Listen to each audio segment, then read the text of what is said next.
नमस्कार, total news पर मैं हूं आपके साथ मिर्जा शाकिर अली बेग। लोकसभा चुनाव से ठीक पहले जींद में हो रहे उपचुनाव ने जींद को कुरुक्षेत्र बना दिया है। जी हां, जींद उपचुनाव को लेकर अब सभी राजनीतिक दलों ने जनसंपर्क अभियान तेज किया है, तो वहीं सभी दल अपनी अपनी जीत का दम भी भर रहे हैं। तो वहीं चुनाव प्रचार में भी सभी पार्टियां एड़ी चोटी का जोर लगा रही हैं।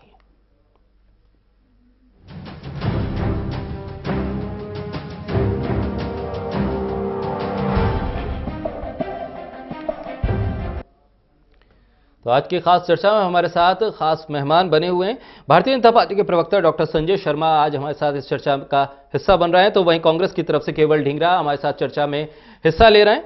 जेजेपी की तरफ से प्रवक्ता दलवीर धनखड़ हमारे साथ इस चर्चा में हिस्सा ले रहे हैं। और इस चर्चा को आप तीनों खास मेहमानों के साथ मैं आगे बढ़ाऊं उससे पहले एक रिपोर्ट पर नजर डाल लेते हैं और समझने की कोशिश करते हैं कि जींद के सियासी रण में अब तक किस तरह से बयानों की जंग भी तेज हुई है। हर पार्टी अपने जीत का दावा कर रही है, वोटरों को लुभाने की कोशिश कर रही है और हर पार्टी ने भरपूर ताकत भी झोंक रखी है।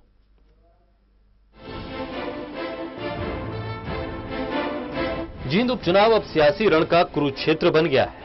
अब उपचुनाव में सभी दलों ने ताकत झोंक दी है, क्योंकि 2019 के लोकसभा और विधानसभा चुनावों के मद्देनजर सभी पार्टियों ने इस चुनाव को प्रतिष्ठा का मुद्दा बना लिया है। बीजेपी सरकार के मंत्रियों ने भी जींद में डेरा डाल दिया और वो एड़ी चोटी का जोर लगा रहे हैं। विपुल गोयल, कविता जैन, कृष्ण बेदी, कृष्णलाल पवार और कृषि मंत्री ओपी धनखड़ प्रचार में लगे हैं।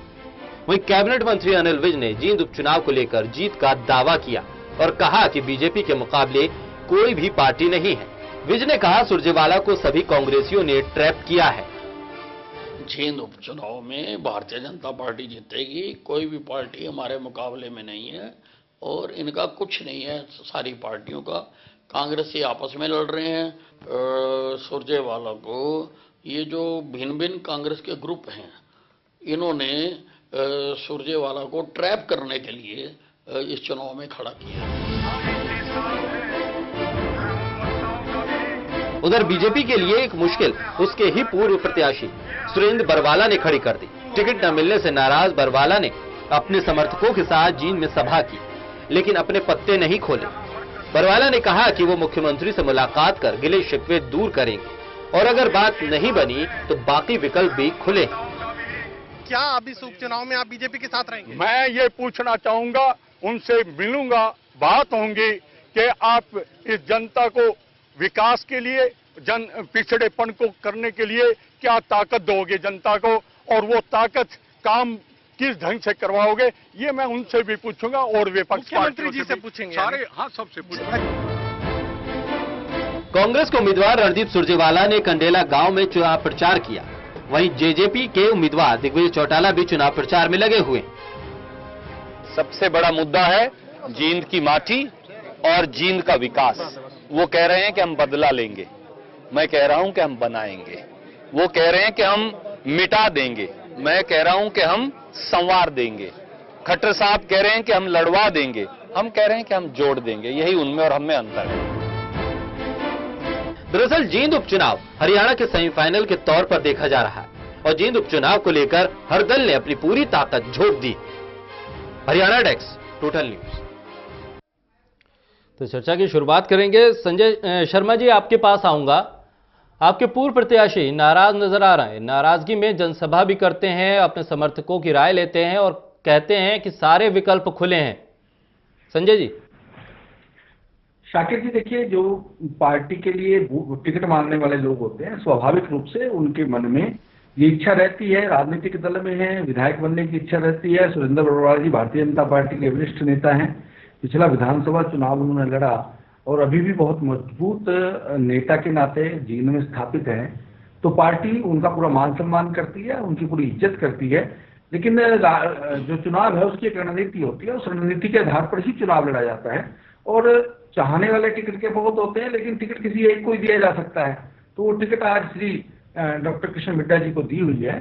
तो मुझे उम्मीद है कि आदरणीय सुरेंद्र बरवाला जी भारतीय जनता पार्टी की नीतियों के साथ लगे हुए हैं। भारतीय जनता पार्टी के मुख्यमंत्री जी वो प्रशंसा करते हैं और पार्टी के साथ भी लगे हुए हैं, तो अवश्य ही वो पार्टी के साथ ही रहेंगे और डॉक्टर कृष्ण मिड्डा को जिताने में अपना भरपूर योगदान देंगे। केवल ढींगरा साहब, मैं आपका रुख करूं। बरवाला साहब तो ये भी कह रहे हैं कि कांग्रेस हो, जननायक जनता पार्टी हो, कोई मेरे पास आएगा तो मैं बात करूंगा। आप लोग बातचीत के लिए तैयार हैं या कोई इस तरह की बातचीत शुरू हुई है? नहीं, देखिए, इसमें बातचीत की कोई बात नहीं है। हम तो अपना चुनाव के लिए लोगों के बीच में हमारा मामला चल रहा है, लेकिन जहां तक भारतीय जनता पार्टी के लोग, जो चाहे सुरेंद्र बरवाला हैं, चाहे जवाहर सैनी हैं, चाहे और भी कई नेता हैं इनके, जिनको सबको मलाल है कि उनको टिकट बीजेपी ने नहीं दिया, तो वो क्या कर रहे हैं, वो उनके ऊपर बड़ा क्वेश्चन मार्क है, उनकी कार्रवाई किस तरह से है। लेकिन हमें इससे कोई फर्क नहीं पड़ता। कांग्रेस जो है वो अपना काम कर रही है। जो भारतीय जनता पार्टी ने 4.5 साल के अंदर जो हरियाणा का बंटाधार किया, उसके ऊपर इनको जींद के अंदर क्या सिला मिलेगा। जिस तरह से कृष्ण मिड्डा जो है बाहर के उधार के उम्मीदवार लेके आए, क्योंकि इनके पास अपना कोई उम्मीदवार ढंग का था नहीं, इनको अपने आदमी के ऊपर महसूस नहीं हो रहा था कि ये आदमी जो है हमारे जीत दिला सकता है। तो इनको ऐसा लग रहा था कि कहीं ना कहीं जो मिड्डा साहब के फादर एमएलए रहे हैं, तो हो सकता है कि वही जीत के लिए शायद अग्रणी हो जाए। तो इस तरह से ये बाहर से उठा के उम्मीदवार ला रहे थे। तो इन्होंने अपना काम करने की कोशिश की है। लेकिन आपको एक चीज बताना चाहता हूं, जो इस समय हालात हैं, जिस तरह से बीजेपी ने 4 साल में किसान को परेशान किया, बिजनेसमैन को परेशान किया, कर्मचारियों को परेशान किया, उनको लताड़ा, इस तरीके से लोग सभी इनसे नाराज हैं। और ये क्लियर है कि कांग्रेस के पक्ष में वोट पड़ेगा और कांग्रेस जो है वो जीत के इस सीट को आएगी। दलवीर धनखड़ साहब, मैं आपका रुख करूंगा। भारतीय जनता पार्टी के तमाम मंत्री, एक लंबी फौज है भारतीय जनता पार्टी के मंत्रियों की, वो जींद में डेरा डाले हुए हैं, वहां प्रचार कर रहे हैं और भरपूर कोशिश में है कि ये सीट भारतीय जनता पार्टी के पास जाए। जननायक जनता पार्टी अभी नई पार्टी है और आप लोग चुनाव मैदान में, इससे पहले इंडियन नेशनल लोक दल, जिसके साथ आप लोग रहे, जहां से आप लोगों की सियासत शुरू हुई, उसके नाम ये सीट रहा करती थी। लेकिन अब वो उम्मीदवार भारतीय जनता पार्टी के उम्मीदवार हैं। ऐसे में आप लोगों को कितनी उम्मीद अब तक के चुनाव प्रचार से नजर आ रही है कि जनता का कैसा समर्थन आप लोगों को मिल रहा है? क्योंकि बीजेपी कह रही है कि वो लगातार इस प्रचार में लीड लिए हुए हैं और जीत उनकी होगी। जी सर, भारतीय जनता पार्टी को अगर इतनी ही हिम्मत होती तो अपने किसी कार्यकर्ता को भी टिकट दे के देख लेती।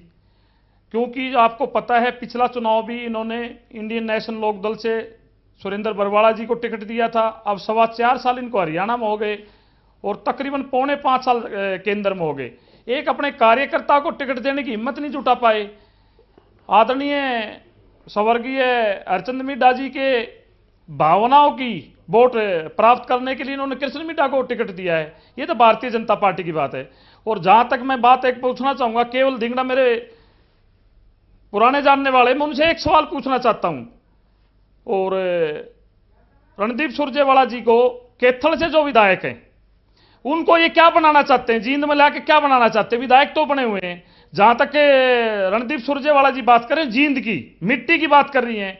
10 साल कांग्रेस के राज में सब जानते हैं, रोहतक से बाहर जब भी हम जींद की सीमा में घुसते थे, रोडों की क्या हालत थी, पूरे जींद की क्या हालत रही। और 4.25 साल भारतीय जनता पार्टी की सरकार को होगी। अब रोड जो है रात रात को अभी बन रही हैं। आप सबको पता है यार रोड की क्या हालत है, आज क्यों बनाए जा रहे हैं। हम तो चाह रहे चलो बाई इलेक्शन आए, उसमें रोड तो कम से कम लोगों को मिल जाएंगे नए। तो कांग्रेस के मेरे मित्र से एक बात और पूछना चाहूंगा मैं, रणदीप सुरजेवाला जी विधानसभा में तो वैसे ही नहीं जाते, तो क्या मुद्दे उठाएंगे, क्या जींद की बात करेंगे? SYL के लिए पंजाब में जब ये घोषणा पत्र लेके खड़े होते हैं पंजाब का, तो उसमें लिखा होता है हरियाणा को एक बूंद पानी नहीं देंगे। तो ये क्या, कौन सी लड़ाई लड़ सकते हैं? ना जींद की लड़ाई लड़ सकते, ना हरियाणा की लड़ाई सकते। हाँ, ये राहुल गांधी जी के एक तरह से मैं कहूंगा सलाहकार, क्यों राहुल गांधी में उतनी समझ है नहीं जो राष्ट्रीय नेता बन सके, सलाहकार की एक भूमिका में ये जरूर उनके साथ हैं। तो हरियाणा और जींद से इनका कोई लेना देना नहीं है। राहुल गांधी को सुला के आते हैं, उठाने जाते हैं, ये उनका काम जरूर है। एक डायरी उठाकर उनके साथ चलते हैं, नहीं तो विधानसभा में उनकी हाजिरी होनी चाहिए थी। और जहां तक SYL की बात करते, पंजाब में जाकर उनके घोषणा पत्र को नहीं उठा के खड़ा होते, आगे हरियाणा को एक बूंद भी पानी नहीं देंगे। और 10 साल के राज में जब कांग्रेस ने यहां राज किया हरियाणा में, आपको पता है जी कौन सी लड़ाई लड़ी रणदीप सुरजेवाला ने 10 साल जब ये लगातार कैबिनेट में बने रहे, कौन सी लड़ाई लड़ी हुड्डा साहब से जींद के लिए कार्य करो। ठीक है, केवल ढींगरा आपसे जवाब चाहूंगा। सवाल ये उठ रहा है कि विधायक को अब आप क्या बनाना चाहते हैं? विधायक तो वो पहले से हैं, फिर विधायक के इस चुनाव में उनको उतारने का मकसद क्या है, और तमाम जो सवाल उठ रहे हैं उस पर कांग्रेस पार्टी क्या राय रखती है? देखिए, जे अगर हम हल्का कैंडिडेट दे या कोई ऐसा कैंडिडेट दे तो ये कहते हैं कि ऐसा कैंडिडेट दे दिया जिसका कोई लेना देना नहीं है, इसका कोई मतलब नहीं है।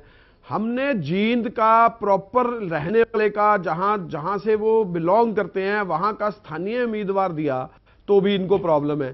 पर मैं आपको एक चीज पूछना चाहता हूं, क्या जब ये दलवीर धनखड़ जी जब ओम प्रकाश चौटाला की उसके साथ थे, आज तो मेरे ख्याल से शायद जेजेपी या एनएलडी, मुझे पता नहीं, लेकिन जब ये उधर थे तो दो जगह से चुनाव क्यों लड़ते थे ओम प्रकाश चौटाला? ये तो इनको भी बताना चाहिए कि एक जगह से उनको ये नहीं लगता था कि मैं वहीं से जीत जाऊंगा और बात हो जाएगी। तो अगर दूसरी जगह से भी चुनाव कोई लड़ो, इसमें डेमोक्रेसी है, इसमें प्रॉब्लम क्या है, गलती कहां है? बात तो ये है कि जो इस समय हालात हैं, दोनों के नेता जेजेपी और आईएनएलडी दोनों के नेता जेल में बैठे हैं। आप ये देखिए, और भ्रष्टाचार के मामले में 10-10 साल की दोनों के नेताओं को जेल हुई है। तो ये किस तरह की बात कर रहे हैं? हरियाणा के लोगों के लिए अगर पिछले 6 साल जब इनकी सरकारें रही, अगर इन्होंने कोई काम किया होता तो लोग इनको दोबारा 15 साल से बाहर है, और ये बाहर ही रहेंगे क्योंकि इनकी हालात ऐसी है। अब तो आपस में चाचा भतीजा की जंग इतनी तेज हो गई और लोगों के बीच में चली गई, जिससे ये हालात लोगों को पता चल गए कि इनकी तो बड़ी बुरी तरह से है, क्योंकि इनके पास तो जो वर्कर था वो बट गया, जो नेता थे वो बट गए, आपस में एक दूसरे के ऊपर कटाश करने लग गए, और बड़े नेता इनके जेल में बैठे हैं। तो किस तरह की बात करते हैं? ये कांग्रेस की बात करते हैं। कांग्रेस तो बहुत बड़ी पार्टी है साहब।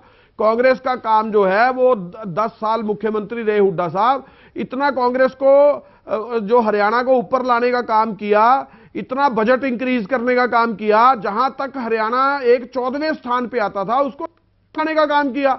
तो कांग्रेस के काम ही बोलते हैं सारी चीज को। ठीक है, दलवीर जी कुछ काउंटर करेंगे, उसके बाद मैं संजय जी के पास जाऊंगा। दलवीर जी। जी, केवल ढींगरा जी को मैं बताना चाहूंगा, आजकल मैं जननायक जनता पार्टी के साथ हूं, उनका प्रवक्ता हूं मैं। बिल्कुल मैं इंडियन नेशनल लोकदल में था, चौधरी ओम प्रकाश चौटाला के साथ था, बिल्कुल आप ठीक करें। परंतु आप जो मुद्दों की बात है, जहां तक आप भ्रष्टाचार की बात कर रहे हैं, बिल्कुल कांग्रेस ने एक साजिश के तहत भ्रष्टाचार में नहीं, नौकरियों में चौधरी ओम प्रकाश चौटाला को, डॉक्टर अजय सिंह चौटाला जी को जेल करवाया। परंतु आपके राष्ट्रीय अध्यक्ष आप श्रीमती सोनिया गांधी जी, भूपेंद्र हुड्डा जी, ये सब जमानत पर चले हुए इस टाइम। आपको पता है अंदर आप भी जाओगे, परंतु भारतीय जनता पार्टी में वो हिम्मत नहीं है, वो हिम्मत नहीं है कि आप अंदर जाओ। इन्होंने केस आपको ढीले कर दिए, ढींगड़ा आयोग बनाया, हमने तो एक चार्जशीट इनको दी थी, अगर उस पर चलते तो आज भूपेंद्र हुड्डा अंदर होते। और जहां तक बात विपक्ष की बात कर रहे हो, हम कम से कम विपक्ष में तो रहे। आपके साथ तो हालत ये होगी, जहां भी चुनाव हुए, आज मौका दे दिया आपको भारतीय जनता पार्टी ने, देश में जहां चुनाव, आम चुनाव में सबसे ज्यादा राज करने के बाद सेंटर में आपने सबसे ज्यादा राज किया, हरियाणा में सबसे राज किया, सेंटर में आपके पास 10% सीटें आज नहीं है। किस बात की आप बातें कर रहे हैं? सेंटर में आपके पास मुख्य विपक्ष के दर्जा दाने के लिए आपने कोर्ट में जाना पड़ा, वहां आप फेल हो गए, आपको नहीं बनाया। मैंने बात आपसे सिर्फ एक पूछी थी, आम चुनाव में 2 जगह से चुनाव लड़ने की हमारे यहां रीति नीति है, आप लड़ सकते हो, दूसरी जगह से छोड़ के फिर चुनाव हो जाते हैं। जब आपको यह पता है बाई इलेक्शन में रहे ही 8 या 9 महीने गए हरियाणा के, तो मैं ये पूछना चाहूं था आप कहां की जनता को धोखा दोगे? कैथल की जनता को धोखा दे, क्यों विधानसभा में आप जाते नहीं? विधानसभा में आप जाते नहीं। संजय जी, मैं आपका रुख करूंगा। सवाल ये उठ रहा है कि जींद में लोग, और खासतौर पर जननायक जनता पार्टी और तमाम राजनीतिक दल ये भी कह रहे हैं कि रातों रात अब सड़कें बनाई जा रही हैं, रातों रात मिट्टी डाल रहे हैं, और ये दिखाने की कोशिश हो रही है कि जींद में काम हो रहा है। इससे पहले काम नहीं हुआ। क्या चुनाव है, उपचुनाव है, जीतना जरूरी है, इसलिए रातों रात तमाम चीजें हो रही हैं?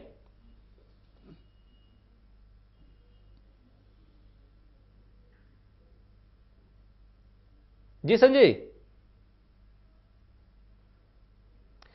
ठीक है, संजय जी के पास जाएंगे, कुछ टेक्निकल प्रॉब्लम है। केवल जी, जिस तरह से अब आप लोगों पर ये सवाल उठ रहा है कि रणदीप सुरजेवाला को आपने एक विधायक रहते दूसरा चुनाव लड़वा रहे हैं, वो तमाम चीजें डिस्कशन में है, लेकिन सवाल एक ये भी उठाया जा रहा है एसवाईएल को लेकर, और पंजाब में जिस तरह से घोषणा पत्र की बात जननायक जनता पार्टी ने की कि रणदीप सुरजेवाला वहां पर भी मौजूद थे, तब आवाज नहीं उठाई। एसवाईएल पर क्या स्टैंड है, और जिस तरह से हमने देखा कि जींद की जमीन और रणदीप सुरजेवाला को कनेक्ट करके कांग्रेस एक माहौल बना रही है कि जींद के ही बेटे को हम चुनाव मैदान में उतार रहे हैं। लिहाजा इन तमाम चीजों के बीच जींद की जनता को क्या कुछ मिलने वाला है, क्या मुद्दे हैं आप लोगों के, आखिर होने क्या वाला है, क्योंकि बहुत नजदीक विधानसभा चुनाव भी है, फायदा क्या हो, क्योंकि समय इतना नहीं होगा कि बहुत ज्यादा कुछ हो पाए। देखिए, एसवाईएल जो है वो शुरुआत जो है वो कांग्रेस की देन है। एसवाईएल की शुरुआत जो है इंदिरा गांधी ने कसूरी में पत्थर रखा था, क्योंकि वो एसवाईएल को के पानी को जब हरियाणा और पंजाब का बंटवारा हुआ तो हरियाणा को पानी आए, इसलिए वो रखा था। और वो अगर कांग्रेस ने रखा था तो वो कांग्रेस की देन है कि एसवाईएल में पानी जो है हरियाणा को मिलना चाहिए। और लेकिन जहां तक दूसरी बात है, 90% जो है वो कांग्रेस के टाइम पे नहर खुदी है। जिस तरह से राजीव लोंगोवाल समझौते का आईएनएलडी ने और उस समय विरोध किया, अगर इन्होंने विरोध नहीं किया होता तो आज तक तो पानी आ चुका होता। ये तो एक मिथ्या प्रचार है जो आईएनएलडी के लोग या बीजेपी के लोग करते हैं, ये एक मिथ्या प्रचार है। लेकिन कांग्रेस ने की देन है एसवाईएल, क्योंकि कसूरी में जो इनॉग्रेशन की थी वो इंदिरा गांधी का पत्थर रखा हुआ है। वहां से एसवाईएल जब हरियाणा पंजाब बना तो यह तय किया गया कि हरियाणा का पानी जो है इतने परसेंटेज को हरियाणा को दिया जाए। जहां तक ये इसको प्रोपोगंडा और राजनीति करते हैं ये लोग, इन लोगों ने तो हमेशा उसके लिए रोकने का काम किया। हरियाणा में हुड्डा साहब ने दादूपुर नलवी नहर बनाई, भारतीय जनता पार्टी ने उसको बंद करने का काम किया।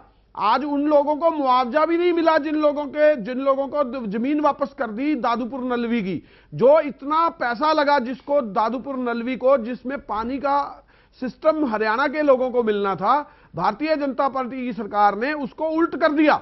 ये सारे के सारे दल जो हैं ये झूठ की राजनीति करते हैं, बोलने में कुछ और है, अंदर से कुछ और है। आप ये देखिए, बीजेपी के कितने मंत्री, कितने एमपी, सभी लोग बीजेपी की मुखालफत कर रहे हैं। आप ये देखें, वो इलेक्शन नहीं लड़ना चाहते, करनाल के इलेक्शन नहीं लड़ना चाहते, कुरुक्षेत्र के एमपी बीजेपी से इलेक्शन नहीं लड़ना चाहते, राव इंद्रजीत गाहे बगाहे इनके खिलाफ बोल रहे हैं। बरिंदर सिंह जी ने अभी हाल ही में परसों तारीफ की है रणदीप सुरजेवाला। तो जिस तरह से ये लोग सभी लगे हुए हैं बीजेपी के, ये तो तारीफ कर रहे हैं और ये लोग चैनल पे बैठ के मुखालफत कर रहे हैं। मुझे समझ नहीं आ रहा। ठीक है दलवीर जी, मैं आपके पास आऊंगा, लेकिन उससे पहले संजय जी मैं आपका रुख करता हूं।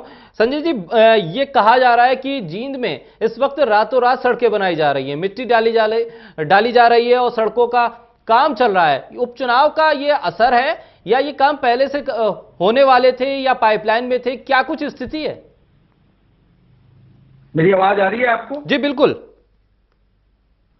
देखिए शाकिर जी, विकास एक सतत चलने वाली प्रक्रिया है। ये तो है नहीं कि कुछ महीनों के लिए विकास होगा फिर बंद हो जाएगा, फिर चलेगा, फिर बंद हो जाएगा। ठीक है। जब से भारतीय जनता पार्टी की सरकार आई है अक्टूबर 2014 के बाद, हमने शुरू से ही हर क्षेत्र के अंदर एक समान विकास करने का काम किया, जिसके आधार पर जींद में भी हमने उसी तरह से काम किया। चाहे वो जींद का बाईपास हो, चाहे जींद के अंडरपास हो, चाहे वो जींद की गलियां सड़कें हों, चाहे जींद का रानी तालाब का सुधार हो, चाहे जींद के हॉस्पिटल को 100 से 200 बेड करने का काम हो, चाहे जींद के ग्रामीण क्षेत्रों की बिजली की व्यवस्था को सुधारने का काम हो, वहां के लिए पाइपलाइन बिछाने का काम हो पानी की लिए, चाहे नहरों को पक्का करने का काम हो, चाहे सड़कें बनाने का काम हो। तो ये कोई अभी शुरू हुआ ऐसा नहीं है, ये सतत काम चल रहा है और अभी भी चल रहा है। उसको कोई अभी शुरू किया है ऐसा नहीं है।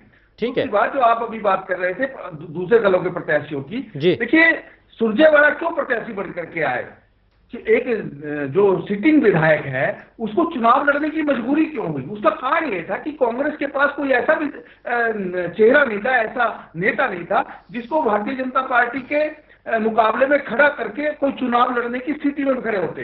इसलिए उन्होंने एक नेशनल स्तर का अपना नेता, राष्ट्रीय स्तर का एक नेता केवल चेहरे के रूप में वहां पर उतारा। उनको कहा गया है कि वहां की माटी के बेटे हैं, वहां की माटी के सपूत हैं, लेकिन वही माटी के सपूत हरियाणा में 2004 से लेकर 2014 तक वरिष्ठ कैबिनेट मंत्री रहे। तब वो जींद की माटी के सपूत नहीं थे क्या? तब उन्होंने जींद के लिए क्यों नहीं काम किया? उनका बताया, जरा गिनाए ना कि उस 10 साल के अंदर उनका जींद के विकास के लिए क्या योगदान है या हरियाणा के विकास के लिए क्या योगदान है। और उस 10 साल के दौरान, बल्कि आप ये बताएं कि 2014 से लेकर 2018 तक उन्होंने कितने मुद्दे, जहां से वो विधायक है कैथल से, वहां के लोगों के उठाए, वहां के सवाल उठाए, वहां के कोई ध्यानाकर्षण प्रस्ताव उन्होंने विधानसभा के पटल के ऊपर रखा हो। 73 मीटिंग में कभी 6 मीटिंग के अंदर गए, और वो भी किसी को हाजिरी लगाने के लिए, ताकि उनकी जो तनख्वाह है उनको रेगुलर मिलती रहे। दूसरी तरफ जो जेजेपी के हमारे दलवीर धनखड़ जी बैठे हैं, इनके जो प्रत्याशी हैं वो इनसो के राष्ट्रीय अध्यक्ष थे।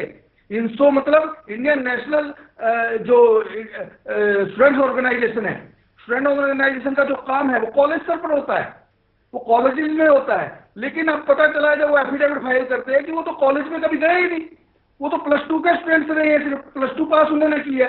और वो +2 पास करने वाला कैंडिडेट केवल क्योंकि देवीलाल परिवार से है, चौटाला परिवार से है, इसलिए वो चेहरों को आगे लाए। लेकिन चेहरों को आगे लाने से कोई सफलता नहीं मिलती, क्योंकि लोग देखते हैं कि एक व्यक्ति कैसे +2 पास होने के बावजूद भी करोड़पति कैसे बन गया। उसका कोई धंधा नहीं, उसका कोई बिजनेस नहीं, उसका कारोबार नहीं, केवल अपने पारिवारिक संपत्तियों को अर्जित करना, और वो भी संपत्ति आय से अधिक का केस उनके पिताजी के ऊपर चल रहा है। 10 साल की सजा उन्होंने पहले ही भुगत रहे हैं वो, क्योंकि उन्होंने ऐसे कुकर्म किए हरियाणा के बेरोजगार नौजवानों के हकों को मार करके, और उन्होंने ऐसे लोगों को नौकरी दी जो हकवान नहीं थे, और एक आय से अधिक संपत्ति का उनके पिताजी में केस चल रहा है। और अब दिग्विजय सिंह जी की जो आय दिखाई जा रही है करोड़ों के अंदर, वो कैसे इस तरह करोड़पति बने? केवल बड़े चेहरे दिखाने से चुनाव नहीं जीते जाते। चुनाव जीते जाते हैं लोगों के बीच में रहने से, लोगों के सुख दुख के साथ जुड़ने से, लोगों के काम करने से, विकास करने से। ऐसे चुनाव नहीं जीते जाते। ठीक है संजय जी, दलवीर जी के पास आऊंगा। दलवीर जी, आप काउंटर कीजिए।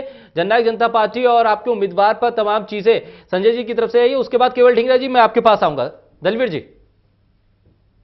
जी सर, पहले मैं संजय जी की बातों का जवाब देना चाहूंगा। जी बिल्कुल।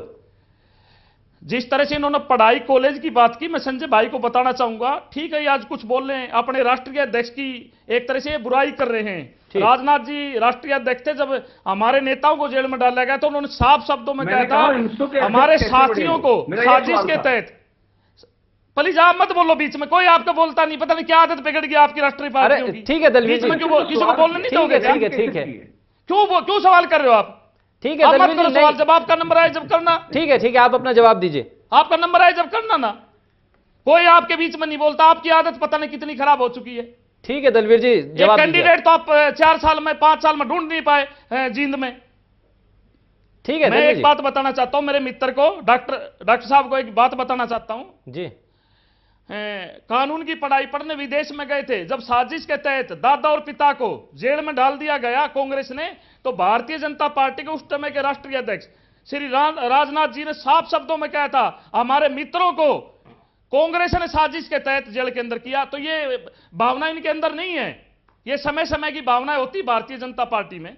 तो वो कॉलेज में भी गए हैं, कानून की पढ़ाई 1 सेमेस्टर उनका बचा हुआ था, ऐसे हालात हमारे परिवार के हो गए, उनको आना पड़ा और पढ़ाई बीच में छोड़नी पड़ी। इनका सवाल का जवाब दिग्विजय जी के लिए ये है। मैं और बताना चाहूंगा हमारे मित्र केवल ढींगरा जी को। केवल ढींगरा जी ने एक बात कही, आज वीरेंद्र सिंह क्या कह रहे हैं, चौधरी वीरेंद्र सिंह क्या कह रहे हैं, राव इंद्रजीत क्या कह रहे हैं। मैं इनको याद दिलाना चाहूंगा, आज इनको बहुत अच्छे लग रहे वीरेंद्र सिंह और इंद्रजीत जी। जब वीरेंद्र सिंह और इंद्रजीत जी ने हुड्डा साहब पे क्षेत्रवाद का आरोप लगाया था और भारतीय जनता पार्टी में शामिल होते कांग्रेस छोड़ दी थी, उस समय किरण चौधरी, शैलजा जी, हर्ष, इसमें रणदीप सुरजेवाला भी उन्हीं में से एक है। क्षेत्रवाद के नाम लेने वाले रोहतक के अलावा कहीं भी भूपेंद्र सिंह हुड्डा ने पैसा नहीं लगाया, सारा पैसा रोहतक में लगा दिया। और जींद की हालत तो सबसे ज्यादा खराब भूपेंद्र सिंह हुड्डा के समय में, कांग्रेस के 10 साल के राज में, दीपेंद्र जी के समय में, रणदीप सुरजेवाला जहां 10 साल कैबिनेट में रहे हुड्डा साहब के साथ, जब कभी आवाज नहीं उठाई। और जहां इनको दोबारा मौका मिला, अब मौका मिला तो हाजिरी 10% हाजिरी विधानसभा में नहीं है। और मैंने SYL का ये पूछ के बात कही थी, SYL का घोषणा पत्र पंजाब के समय जो चुनाव हो रहे थे, उस घोषणा पत्र में ये लिखा हुआ था हरियाणा को 1 बूंद पानी नहीं देंगे। और रणदीप सुरजेवाला उस घोषणा पत्र को लेकर खड़े हुए थे और उन्होंने एक शब्द बोला था, पंजाब का पानी पंजाब का हक। ठीक है, उसका सवाल का जवाब मांगा, मैंने इंदिरा गांधी जी का सवाल का जवाब नहीं मांगा। ठीक है, रणदीप सुरजेवाला जी का वो पानी के लिए पंजाब के लिए कह रहे, तो उसका सवाल का जवाब। ठीक है दलवीर जी, ब्रेक का वक्त हो रहा है, ब्रेक के बाद केवल ढींगरा जी आपके पास आऊंगा। संजय जी और दलवीर जी ने जो तमाम चीजें उठाई उसका जवाब आपसे चाहूंगा। फिलहाल एक छोटे से ब्रेक के लिए रुकते हैं। तो चर्चा हमारी जारी है और जींद के इस चुनाव में जिस तरह से राजनीतिक पार्टियों की तरफ से बयानबाजी हो रही है, ये चुनावी माहौल खासा दिलचस्प हो गया। हमारे साथ खास मेहमान हमारे साथ चर्चा में बने हुए हैं। केवल ढींगरा जी, आपका रुख करूंगा। तमाम चीजें उठाई गई जननायक जनता पार्टी की तरफ से, बीजेपी की तरफ से, अब आपकी तरफ से क्या कुछ जवाब? देखिए, ये कह रहे थे अभी धनखड़ जी, ये कह रहे थे कि उसके लिए SYL के लिए बात कर रहे हैं। तो SYL तो शुरुआत ही मैंने ये कहा कि हमारा किया हुआ काम है, जो देश का विकास है वो 60 साल का कांग्रेस का किया हुआ काम है। इससे इनको इधर उधर जितना मर्जी भटक ले, लेकिन सारे कांग्रेस के काम बोलेंगे। अभी संजय शर्मा जी कह रहे थे हमने 100 से 200 बेड का हॉस्पिटल बना दिया। मैं इनसे पूछना चाहता हूं, जो 100 बेड इन्होंने लाए थे वो कौन से साल में लाए थे, ये भी बताने का कष्ट करें, क्योंकि 200 बेड का तो पहले ही था हॉस्पिटल जींद के अंदर। तो इन्होंने कौन से बेड लगाए और एक्स्ट्रा, मेरे को ये समझ में नहीं आ रहा, क्योंकि 200 का पहले ही था वो। ये 100 से 200 कह रहे थे अभी। और दूसरी बात, इन्होंने कहा हमने सड़कों का विकास कराया, ये कराया। आज तक जो पहली सड़कें जो हमारे टाइम के अंदर जो बन रही थी वही बन रही थी, और बाकी कोई नई सड़क की नई योजना, कोई नया काम कुछ लेके नहीं आए। कोई कार्रवाई नहीं इन्होंने की। कहीं जींद के इनके इलाके में कोई काम नहीं हुआ। इनके वहां से कोई MLA नहीं था, MLA थे INLD के। और इन्होंने अभी जो उनकी डेथ के बाद ये जो कृष्ण मिड्डा जी हैं, इनको लेके आए उम्मीदवार, जो वहां के स्थानीय बीजेपी के लोग थे, उनकी बात सुनी नहीं जाती थी। जवाहर सैनी की बात सुनी नहीं इन्होंने। वो 32 साल से बीजेपी के वहां के स्थानीय वो थे, उनकी बात सुनी नहीं, उनको कभी टिकट नहीं दी। उनके कोई कार्यकर्ता जो इनके अपने बीजेपी के कार्यकर्ता इलाकों में थे, उनको किसी को टिकट नहीं दिया। ये झूठ बोलने का काम जो है ना, ये छोड़ना चाहिए बीजेपी को। और दूसरी बात INLD की, ये कहते हैं कि हमारे साथ कांग्रेस ने ऐसा काम कर दिया। अरे भैया, वो तो न्यायालय ने सजा दी, वो भी दिल्ली की कोर्ट ने सजा दी है। और दिल्ली में जब कोर्ट ने सजा देनी थी, उससे पहले INLD के वर्करों ने कोर्ट के बाहर, जैसे राम रहीम के टाइम पे यहां पे पंचकुला में हुआ, इसी तरह से इन्होंने वहां पे पेट्रोल बम चलाए थे और कोर्ट के बाहर पेट्रोल बम चले थे। उनकी तस्वीरें भी आपके पास भी मौजूद होंगी और सभी ने देखी थी। इनको सजा कोर्ट ने दी, और जब इनके नेता जेल में गए, वो कोर्ट ने सजा दी है। वो कांग्रेस सजा देने वाली कौन है? गलत बात बोलते हैं, झूठ बोलते हैं। ऐसा काम करना नहीं चाहिए। असल में जो जींद में काम हुए वो सारे कांग्रेस के टाइम पे शुरू हुए, जो ऑनगोइंग प्रोसेस में अभी चल रहे हैं। जिस तरह से बस स्टैंड को बाहर करने का काम हुआ, जिस तरह से वहां बाईपास निकालने का काम हुआ, दिल्ली से लेके हिसार रोड तक सड़क बनाने का काम हुआ, ये सारे काम जो है कांग्रेस के शुरू किए हुए हैं। और आपको यह बताना चाहूंगा, एक भी काम बीजेपी की सरकार ने वहां शुरू नहीं किया। और INLD का तो खाता खत्म है, ना INLD है, ना JJP है, ना कहीं इलाके में नहीं है। इनका वजूद खत्म हो चुका है। ये तो अब सिर्फ अपनी पानी के अंदर लाठी मार मार के अपने आप को साबित करने की कोशिश कर रहे हैं, बाकी तो इनका काम खत्म हो चुका है। संजय जी, आता हूं दलवीर जी। संजय जी की बात आता हूं। जिसकी जैसी भावना है वो दूसरों के बारे में ऐसे ही सोचता है, क्योंकि कांग्रेस के लोग एक समान विकास नहीं कराते थे। इनका जहां विधायक होता था वहीं के लोगों के ये काम करते थे, बाकी विपक्षी विधायकों को कभी पूछ नहीं थे।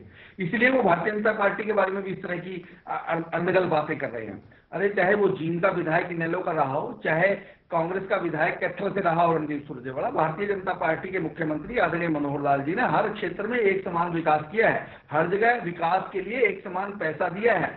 उसका जो बजट है वो एक समान दिया है। आपकी तरह नहीं कि हम जहां विपक्ष का विधायक उसके लिए काम लेंगे। दूसरी बात, जब आप 2014 में भारतीय जनता पार्टी की सरकार आने से पहले हरियाणा को रोता बिलता छोड़ करके गए थे, तो आप नंबर 1 हरियाणा की बात करते थे। लेकिन जो ऑन रिकॉर्ड बात है कि 14वें नंबर पे था हरियाणा उस समय हुड्डा साहब के नेतृत्व के अंदर, और ईज ऑफ डूइंग बिजनेस में भी 14वें से 15वें नंबर पे था। यहां कोई व्यक्ति फैक्ट्री लगाना नहीं चाहता था। यहां की फैक्ट्रियों तो छोड़ छोड़ के लोग बाहर भाग रहे थे। मारुति का उदाहरण आपके सामने है, बाकी फैक्ट्रियों का उदाहरण आपके सामने है।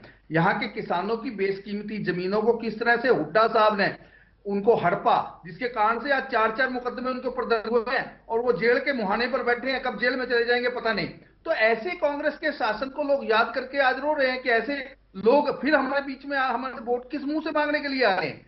इन लोगों ने हरियाणा का जो हाल किया, भ्रष्टाचार में जिस तरह से हरियाणा अव्वल नंबर पर ये लेकर के गए, जिस तरह से बेरोजगार नौजवानों के हकों को इन्होंने छीना, किस तरह से इन्होंने भाई भतीजावाद और भ्रष्टाचार किया, नौकरियां किस तरह से दलालों के हाथों बिकती थी, किस तरह से जो ट्रांसफर थी वो एक व्यापार बना गया था, जिसको भारतीय जनता पार्टी की सरकार ने आते ही समाप्त किया।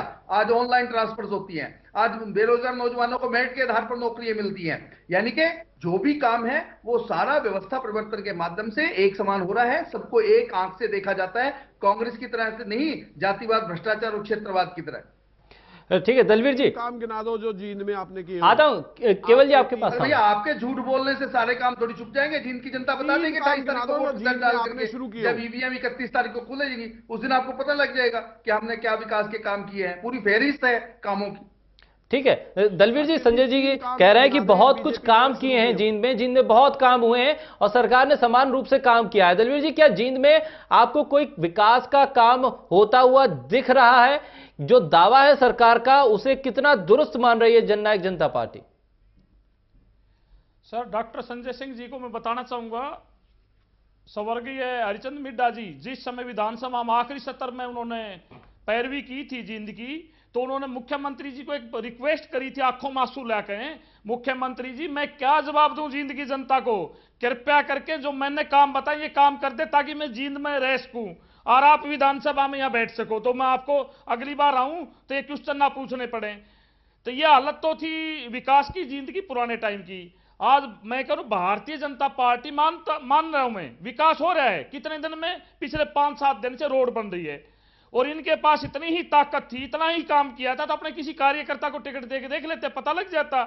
कार्यकर्ताओं को टिकट नहीं दे पाए। चलो मैं भारतीय जनता पार्टी की नहीं, मैं कांग्रेस की मेरे मित्र से बात करना चाहूंगा। पिंजरे में तोता सीबीआई का वो मैंने नहीं कहा, ना किसी चैनल वाले मित्र ने कहा, ना विपक्ष ने कहा, वो सुप्रीम कोर्ट ने कहा था। कांग्रेस के राज में क्या सीबीआई का पिंजरा सीबीआई का तोता पिंजरे में रखोगे, वहीं रहेगा? वो आपने की थी हुड्डा साहब की, कितनी वहां आना जाना था सीबीआई के डायरेक्टर के पास, वो सबको पता है, वो रिकॉर्ड सारे मिल जाएंगे, साजिश कैसे रची सबको पता है। और इसमें सबसे ज्यादा राजनाथ जी ने यह मुद्दा उठाया था। राजनाथ जी उस समय भारतीय जनता पार्टी के राष्ट्रीय अध्यक्ष थे, उन्होंने साफ शब्दों में कहा था हमारे मित्रों के साथ, हमारे साथियों के साथ, जो अलायंस में हमारे साथी रहते हैं उनके साथ साजिशें रची जा रही हैं। वो बातें आ गई। भारतीय जनता, मैं कांग्रेस के एक मित्र से पूछना चाहता हूं, चौधरी बीरेंद्र सिंह, राव इंद्रजीत जी, शैलजा जी, किरण चौधरी, सुरजेवाला जी, ये आरोप लगाते थे क्षेत्रवाद, सिर्फ रोहतक में नौकरियां दी जाती हैं, रोहतक का विकास होता है, जींद में जैसे सीमाएं शुरू होती थी रोड नहीं होती थी। ये सब जानते हैं, पूरा हरियाणा जानता है जींद के साथ कांग्रेस के 10 साल में क्या होया, और 4.25 साल में भारतीय जनता पार्टी ने जींद में कोई काम नहीं किया। कितनी बड़ी बड़ी बातें कर ले, कितने दावे कर ले, ये सच्चाई है, इससे बाहर नहीं जा सकता कोई भी। जी केवल डिंगरा जी, न 4.5 साल में बीजेपी ने कुछ काम किया, न कांग्रेस के 10 साल में कोई काम हुआ। आखिर जींद की जनता क्यों चुने किसी उम्मीदवार को, और अब जब समय ही बहुत कम है तो फायदा क्या है जींद की जनता को इस चुनाव में किसी उम्मीदवार को जिताने का? देखिए धनखड़ जी तो ये तो बता नहीं रहे कि इन्होंने कौन से 3 काम में गोलियां जरूर चलवाई थी इन्होंने। जब किसान दलवीर जी पहले इन्होंने नारा दिया था ना मीटर रीडर रहेगा ना मीटर रहेगा, तो उस समय, उसके बाद जब इनकी चौटाला साहब की सरकार बनी तो उस समय गोलियां चली कंडेला में। ये काम तो इन लोगों ने किया था, लेकिन इन लोगों ने अपने 3 काम नहीं गिना सकते कि इन्होंने 3 काम कौन से किए थे। ना ही भारतीय जनता पार्टी गिना सकती कि इन्होंने 3 काम कौन से बड़े किए थे। कोई भी काम इन्होंने इलाकों में नहीं किया, सिर्फ बातें करने में बहुत बड़े हैं। लेकिन आपको एक और चीज बताना चाहूंगा, इन्होंने कहा कि फैक्ट्रियां हमारे टाइम पे ऐसे हो गया, 50% पूरे देश की फैक्ट्रियां बंद हुई जब मोदी जी ने नोटबंदी और जीएसटी लगाया। तो 50% फैक्ट्री बंद होने से आज हमारा देश कहां पहुंच गया, किस कगार पे पहुंच गया। जींद के लोग तो काम के लिए सोचते होंगे, पूरे देश की फैक्ट्रियां इस सरकार ने बंद करने का काम किया। ये तो ऐसी पार्टी हैं जिन लोगों ने कोई काम किया नहीं, काम गिनाने में इनका कुछ है नहीं। अभी मैं आपको पूछ रहा था इनसे, संजय जी से सवाल कि 200 बेड का अस्पताल तो पहले ही था, इन्होंने कितने बेड लगाए, उसका जवाब तो देते नहीं। ये 100 से 200 की बात कर रहे हैं। 200 तो जब हमारी सरकार गई थी तभी 200 बेड का हॉस्पिटल था। दिखाओ कहां आपके पास रिकॉर्ड हो, मेरे पास आंकड़ा है इस बात का। आपके समय में मेरे पास आंकड़ा है संजय जी, 200 बेड का हॉस्पिटल पहले ही था वहां पे, और 100 से 200 जो है वो कांग्रेस के टाइम पे बढ़ा है। आपने कौन सा बनाया, कौन से बेड इंक्रीज किए, ये बात बताना चाहिए। भैया मैं कहता हूं कि 100 बेड का था, आपका नोटिफिकेशन की बताना चाहिए। पहले भाजपा की सरकार सिर्फ जुमलों की सरकार नहीं, आपके पास सिर्फ क्यों टीवी चैनल के ऊपर बैठ के बोलेंगे पर सुनेंगे नहीं। आप ये बताइए, तीन काम बड़े गिना दीजिए जो आपने जीत के लिए किए हो। आपकी बात सच्ची साबित हो जाएगी। मैं कह रहा हूँ 3 काम गिना दीजिए जो आपने किए हो। अरे भैया 3 काम गिनाइए आप जो आपने किए और आपके टाइम पे शुरू हुए हो। मैं 300 काम गिनाता हूं, काम छोड़िए, 3 कामों की बात कर रहे हो। बता दीजिए 3 काम आपने कौन से शुरू किए, मनोहर लाल खट्टर जी के स्टार्ट किए हुए काम है। ठीक है संजय जी। जी संजय जी, देखिए भारतीय जनता पार्टी की सरकार के ऊपर जो ये आरोप लगा रहे हैं, इनके पास कोई कागज है क्या? अक्टूबर 2014 से पहले 200 बेड का था हॉस्पिटल, सिविल हॉस्पिटल 100 बेड का था, 200 बेड का भारतीय जनता पार्टी की सरकार ने किया, उसको पूरा भी हमने बिल्डिंग की पूरी की है। जहां तक बात है 3 कामों गिनाने की बात है, देखिए जींद का जो रानी तालाब है, आप उसका जीर्णोद्धार देखिए किसकी सरकार ने कराया है। जींद के अंदर जो सीवरेज का पानी नालियों की माध्यम से बाहर बहता था सड़कों के ऊपर, उसको शहर से बाहर लेकर के जाने का काम भारतीय जनता पार्टी की सरकार ने किया है। जींद के अंदर जो ट्रैफिक की व्यवस्था उसको सुधारने के लिए अंडरपास एक बन गया है, 3 बनने के लिए तैयार है। ऐसे ही जींद का जो बाईपास है 2000 से हम सुनते आ रहे थे, 2004 में हुड्डा साहब ने कहा था कि हमने ये कर दिया वो कर दिया, लेकिन उसको बनाने का, उसको पूरा करने का काम भारतीय जनता पार्टी की सरकार कर रही है। इनके समय में बिजली जो है ग्रामीण क्षेत्र में 5 से 6 घंटे मिला करती थी, ट्रांसफार्मर्स का बुरा हाल था, बिजली की तारों का बुरा हाल था। हमने उसको 16-17 घंटे ग्रामीण क्षेत्र में और 24 घंटे शहरी क्षेत्र में देने का काम किया। और इतना ही नहीं किया, बिजली के बिलों को आधा करने का काम भी भारतीय जनता पार्टी की सरकार ने किया है। जितनी नहरें हैं उन नहरों को पहले बढ़ाया, उनको सुधारना, तेल के अंत तक पानी पहुंचाना ताकि किसान के प्यासी जमीन को पानी मिल सके, भारतीय जनता पार्टी की सरकार ने किया है।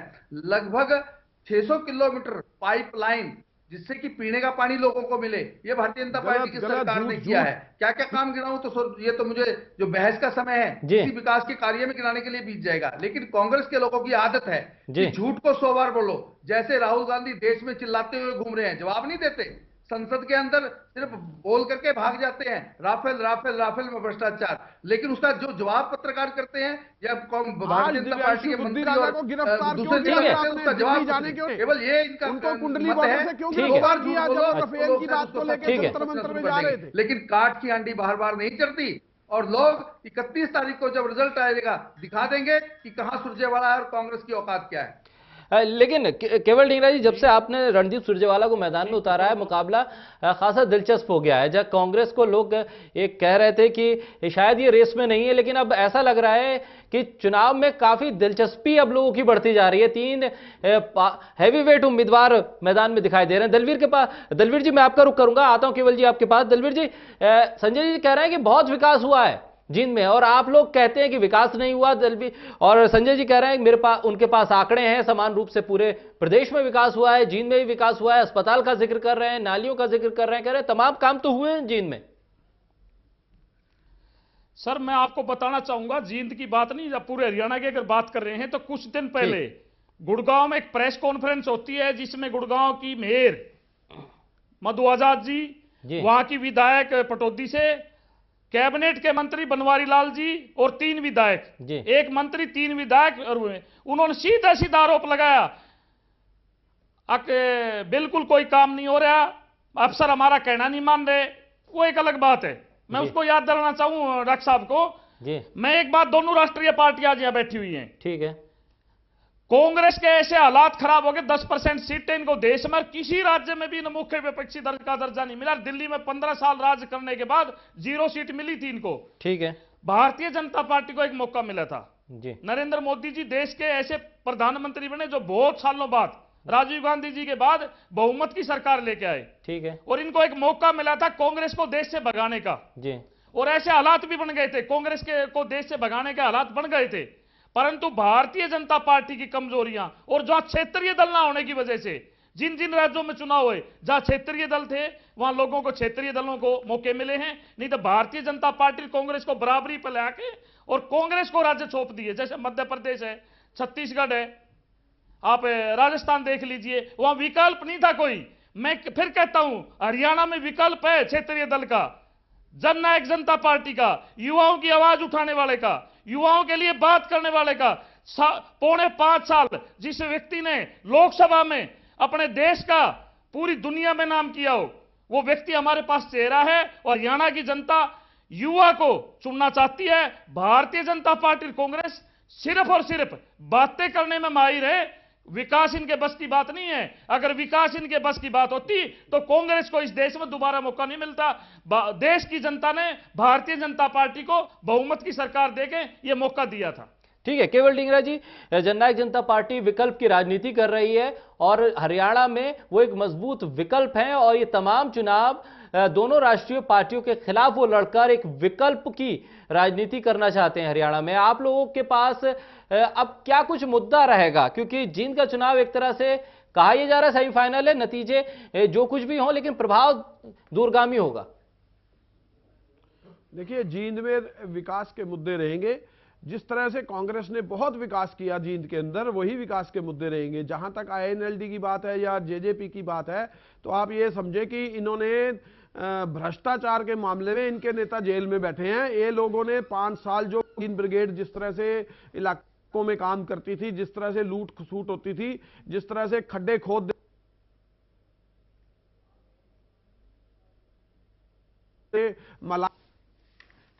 पहनते थे और किस तरह से ये लोगों से पैसा की उगराही होती थी, ये सारी हरियाणा की जनता को मालूम है। दूसरी बात रही बीज मिला, इन्होंने 4.5 साल में 3 बार हरियाणा को जलवाया। 100 आदमी पुलिस की गोली का सीधा शिकार हुआ। इन लोगों के पास तो काम गिनाने के लिए नहीं है। 3 काम मैंने पूछे, 3 काम गिनाने के लिए नहीं है। ये कांग्रेस के काम जो ऑनगोइंग प्रोसेस है उन्हीं का नाम ले लेके आगे चल रहे हैं। इनको तो अपनी बात कहने के लिए कोई ऐसा मामला ही नहीं है बीजेपी के पास कि वो अपनी बात कोई गिना सकें कि उन्होंने खुद का कोई काम किया हो। लेकिन जहां तक इन्होंने काम बंद करने का काम किया, किसानों की अब दशा खराब करने का काम किया, बिजनेसमैन को GST और नोटबंदी में ऐसी तैसी करने का काम किया, कर्मचारियों को आने पौने उसके ऊपर कईयों को सस्पेंड और डिसमिस करने का काम किया। ऐसे ऐसे लोग जो हैं, 25,000 टीचर जो है वो धरने पे बैठे रहे। ठीक है केवल जी, जो अपना किसान है वो सिर मुंडवाते हैं सड़कों के ऊपर और ये उनको घरों से अरेस्ट करने वाली सरकार समय कम है, ये इस तरह से काम करते रहे। ठीक है संजय जी, फाइनल कमेंट के तौर पर जननायक जनता पार्टी विकल्प की राजनीति लेकर हरियाणा में आई है और आप दोनों राष्ट्रीय पार्टियां हैं, आप लोगों के लिए कह रहे हैं कि खतरे की घंटी है।